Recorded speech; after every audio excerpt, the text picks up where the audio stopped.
Okay, good morning, everyone, and welcome to the disability meeting for April 2017. Please make your introductions for the record. Good morning, everyone. Rosemary DeBellis, designee for Police Commissioner O'Neill.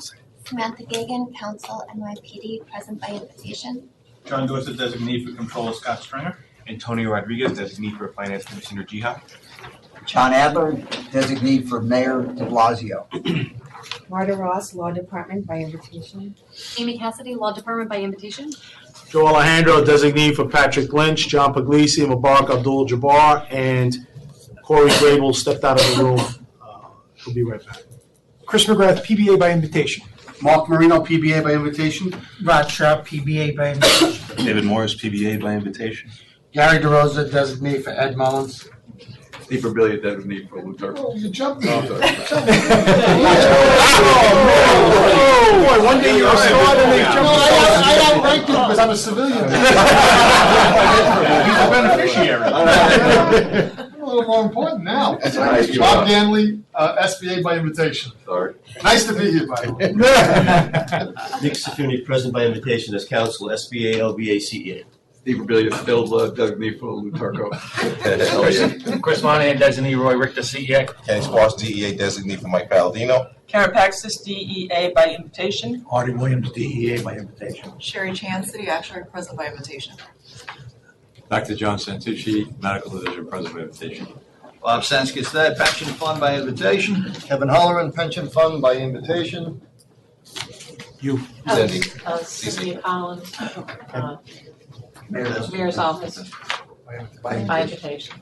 Stephanie Zimper, Council NYPD by invitation. Therese Gallagher, Medical Division by invitation. Yes, please, by invitation. Nicole Chambrisi, Police Pension Fund, present by invitation. John Flynn, Pension Fund, present by invitation. Keith Snow, Office of the Actuary, present by invitation. Charles Mastretta, Police Pension Fund, present by invitation. Michael Jacobowitz, Police Pension Fund, present by invitation. Bob Bascom, Police Pension Fund, present by invitation. Angelo Trent, Police Pension Fund by invitation. Diane Clark, Police Pension Fund, present by invitation. Dan Samando, Pension Fund, present by invitation. Joe Strong, New York City, PBA. Lisa Garcia, Pension Fund, present by invitation. Sai Joanne, Pension Fund, present by invitation. Okay, that's it. Okay. These meetings are getting bigger. Most people used to run away from them. Now there's more and more. Hey. Okay. Page 1 for the next meeting date, Wednesday, May 10, 2017. Pages 2 through 15. 2 through 25. Nothing of a controversial nature, so move. Thank you, Kenny. So move. Okay. Pages 26 through 47, resolution, final fiscal year 2017 employer contribution. Thank you. The employer contribution for Police Pension Fund for 2017, final contribution has been calculated by my office to be $2,293,839,525. This amount is unchanged from the preliminary fiscal year 2017 employer contribution that this board adopted April of last year. Any questions? I can answer them. No, PBA would like put on the record something that's a little disturbing to me. But at last month's meeting on March 8th, in response to the Office of the Actuary's request for the Board of Trustees to adopt the Actuary's recommendation for preliminary fiscal year 2018 employee contribution to the Police Pension Fund, we asked the Office of the Actuary to provide all detailed support and backup data, including but not limited to the complete de-identified demographic data file, also known as the actuarial data file or census data file, all assumptions and methods, calculations and analyses used by the Office of the Actuary to determine the preliminary fiscal year 2018 employee contribution to the pension fund, on which we are being asked to vote. As part of that request, we also requested any cover letter and data provided by the Office of the Actuary to any consultants assisting the Actuary's office in the calculation of the preliminary fiscal year 2018 employee contribution, again, on which we are asked to vote. Per the Actuary's office request, we put that request in writing on the same day. Similarly, the Actuary's office has put on the agenda a resolution request to the Board of Trustees to adopt the recommendation for final fiscal year 2017 employee contribution to the fund. We will request similar data for this resolution as well. I wanted to update the board on the actuary's response. In response on March 15th, Keith Snow of the actuary's office stated, quote, "The actuary has the sole and independent statutory authority to calculate charges to the paid by an obliger."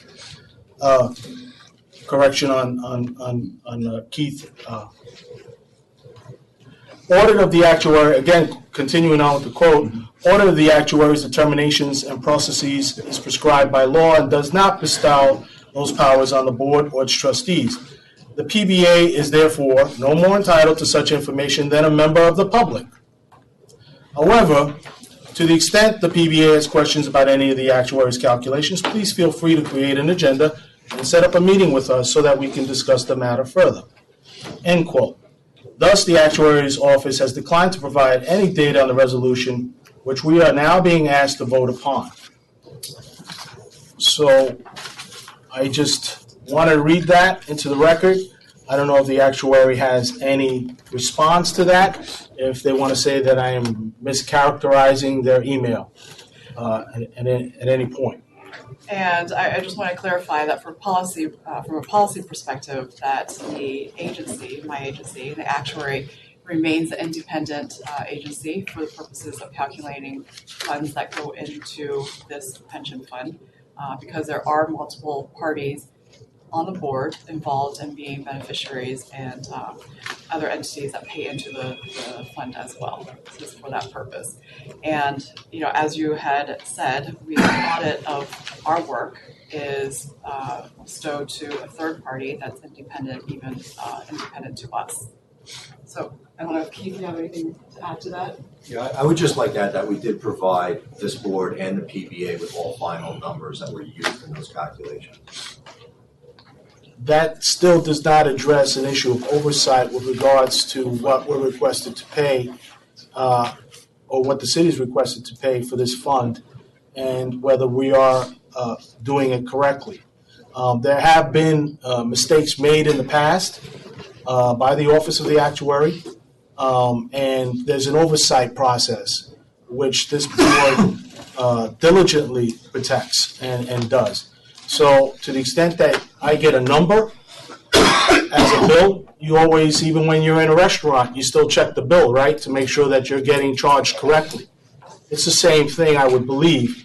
So I think at the end to take the position that any trustee on this board has no more authority than the average person walking on the street right now to review the matters, I think is ridiculous at best.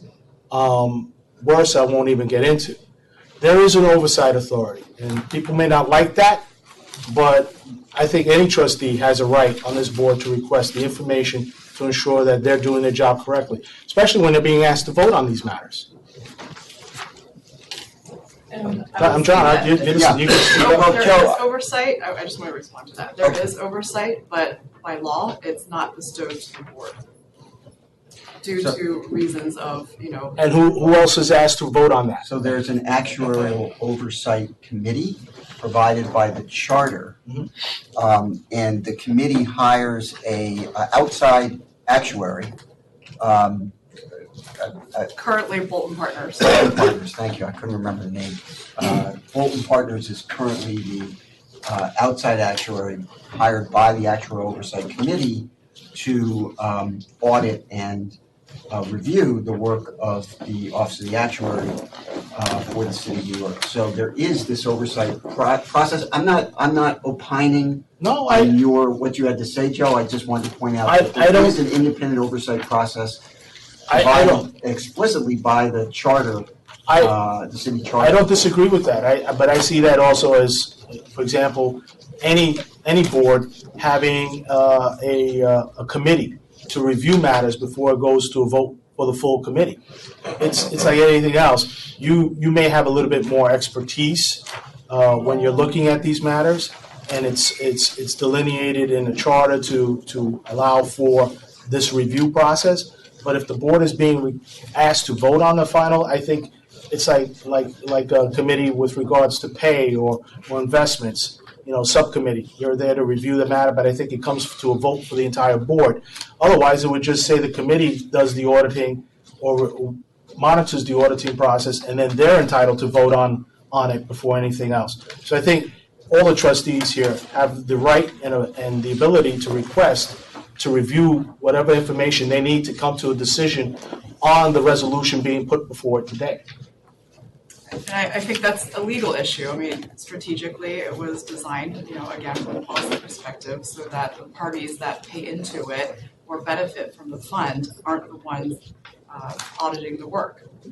And I think the beneficiaries have the right to review, or the representatives of the beneficiaries have the right to review to ensure that it's all being correctly done. So I don't know if you get to opine on the legal issue, but I definitely know that you're asking us to opine on a vote on the issue. And I think as those who are opining on it, they have the right to review the material that goes into it. So if we're not, again, I'm requesting at this point that we table the matter until this can be reviewed and determined at a later date, whether cooperation will be received or whether, we need to go to another level. Is there anyone else who feels that a table is necessary, or is everyone else ready to vote? I think the city side is ready to vote. Do you want to caucus unions? We can't, I have to talk to Mike. No, we want to. Yeah, we like to table, table. Okay, so, I think half the table wants to table it. all right. Can I just ask if there's a time Yeah, sensitivity? are there any So, repercussions to another table? there's actually two resolutions, just to clarify, on the table. And the first one that we addressed is the one that I brought up, is the final 2017 employer contribution. That is, again, so the process is, there's a preliminary 2017 employer contribution. Again, that was adopted by this board last year, April.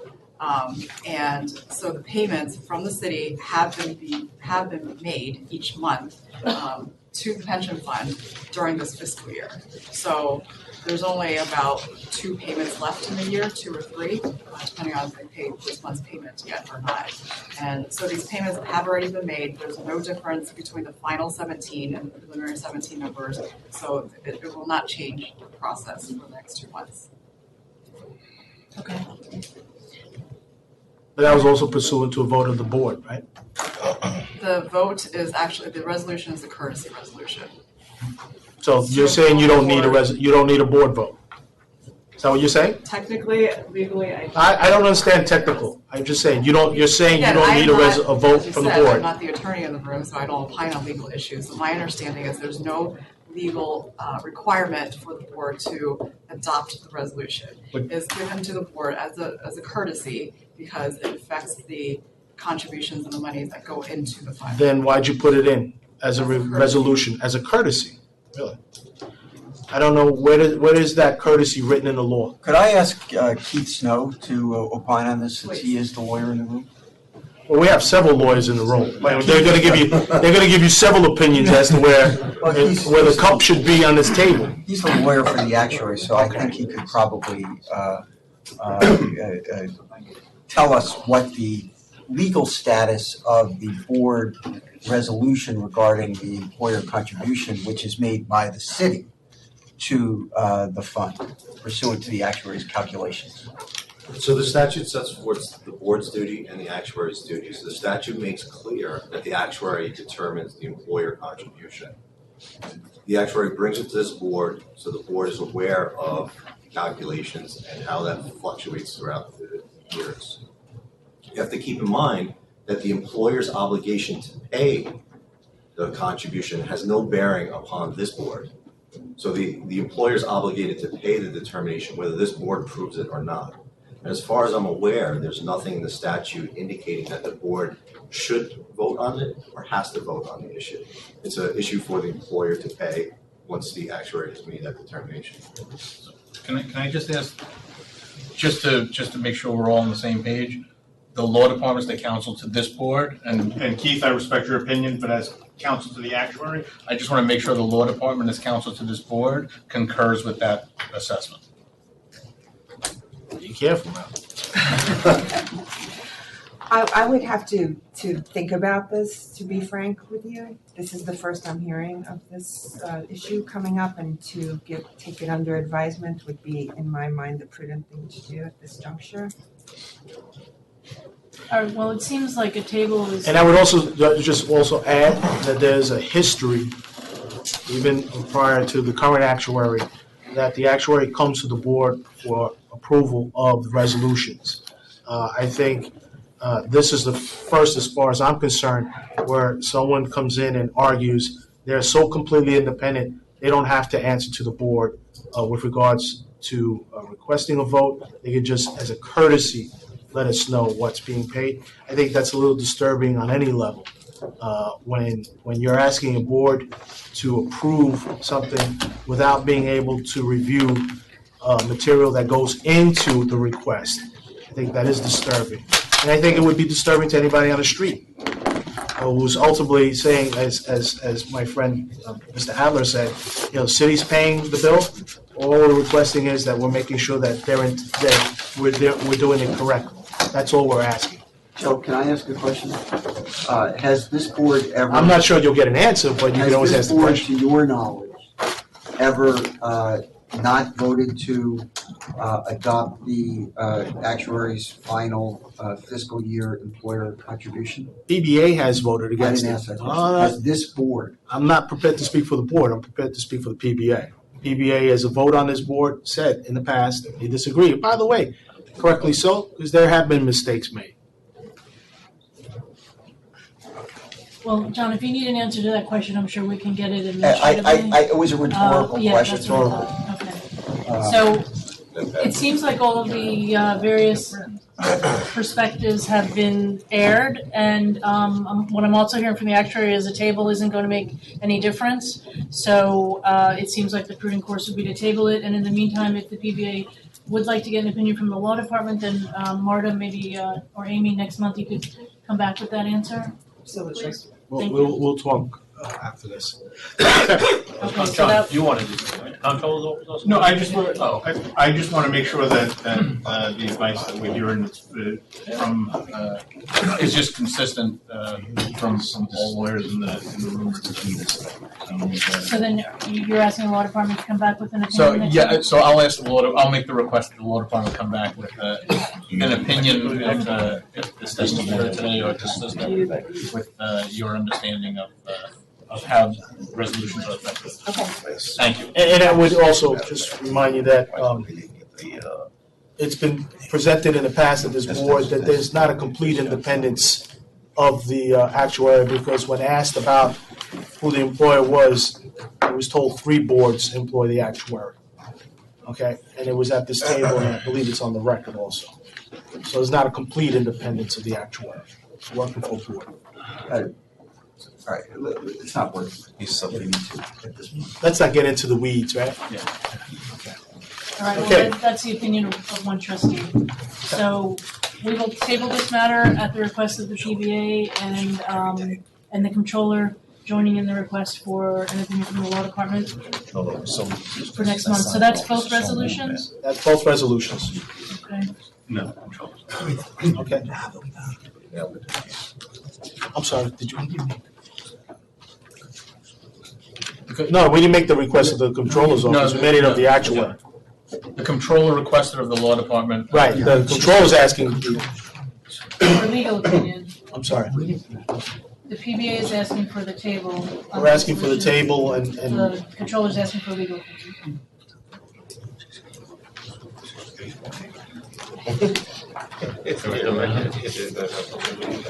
yeah. Yeah, but I thought that was clear on the record. PBA is not asking for the request to the law department. It's the controller's office that are requesting that at this point. We would just like the information as we have requested in the past.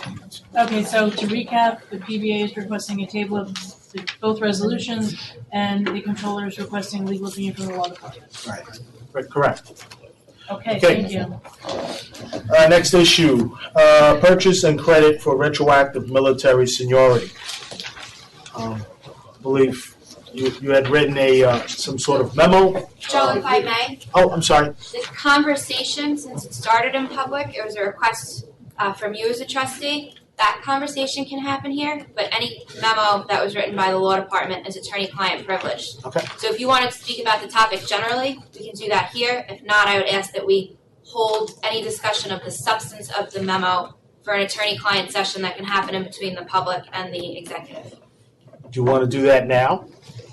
I think the next matter on the agenda might also end up going in I think so potentially also. attorney-client, Do you want me to read that and then hold off until?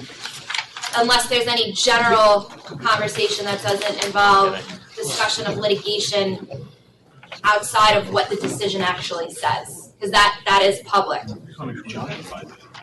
We're gonna do Private? No. Exit. So I think it's best since also, does the ratification have to happen in public? Yes. So why don't we do the ratification and then go into executive for the other two matters? Attorney-client. Attorney-client, yeah. Okay. So, in between, So the ratification of electronic votes regarding security litigation will be now I'll do that discussed. now. Okay. So, in between the last meeting and this meeting, I took an electronic vote to participate in a securities litigation settlement. I just want to read the votes into the record because we had a few abstentions. Comptroller voted yes, PC yes, Mayor yes, Finance yes, DEA yes, LBA yes. So the motion carried with a 7/12 vote, and the law department is proceeding with the settlement. Details will be made public at the appropriate time. Yep. All right, so I request that we go into attorney-client session to discuss litigation matters. Second. Okay.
There we go. Okay, we're good. So during attorney-client session, matter was discussed regarding retroactive military service.